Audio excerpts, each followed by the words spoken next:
kita akan melihat lagi putusan hakim terhadap 5 terdakwa dalam kasus pembunuhan Joshua dan bagaimana reaksi netizen Indonesia.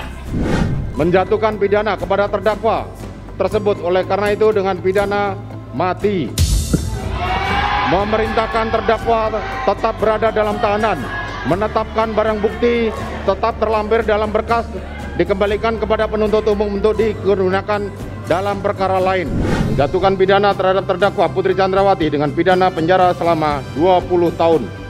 Menetapkan lamanya masa penangkapan dan penahanan yang telah dijalani terdakwa dikurangkan seluruhnya dari pidana yang dijatuhkan. Menetapkan terdakwa tetap berada dalam tahanan, menyatakan barang bukti dikembalikan pada jaksa untuk menjadi perkara untuk dipergunakan dalam perkara lain.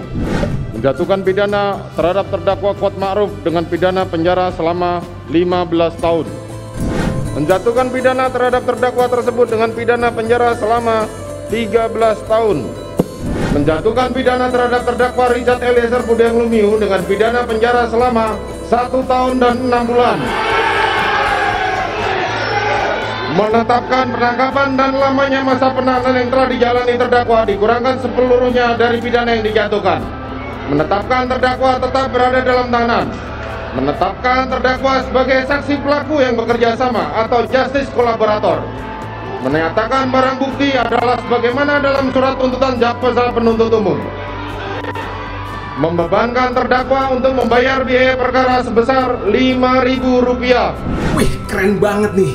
Ketua Majelis Hakim Wahyu Iman Santoso punya nyali besar, berani menghukum seberat-beratnya Ferdy Sambo dengan hukuman mati, bahkan lebih berat dari tuntutan jaksa, termasuk terdakwa lainnya yang masih terus menutupi kebenaran, gak mau berkata jujur, akhirnya pun setimpal dengan hukuman yang berat pula.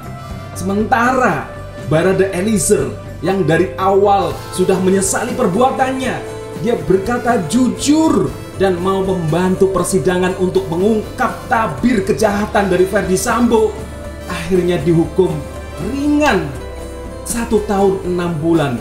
Ya, saya kira putusan hakim benar-benar mewakili perasaan dan harapan dari seluruh rakyat Indonesia bahwa hukum masih berlaku adil di Indonesia. Kita berharap betul dan juga masih mau menghargai yang namanya kejujuran, masih mau yang namanya menghargai orang yang mau menyesali perbuatannya dan benar-benar bertobat untuk ke depan bisa berbuat lebih baik lagi untuk masa depannya dan juga untuk masa depan bangsa ini. Wow, keren banget, apresiasi betul dengan putusan Majelis Hakim, terutama kepada Ketua Majelis Hakim Pak Wahyu Iman Santoso. Keren banget, bravo hukum di Indonesia.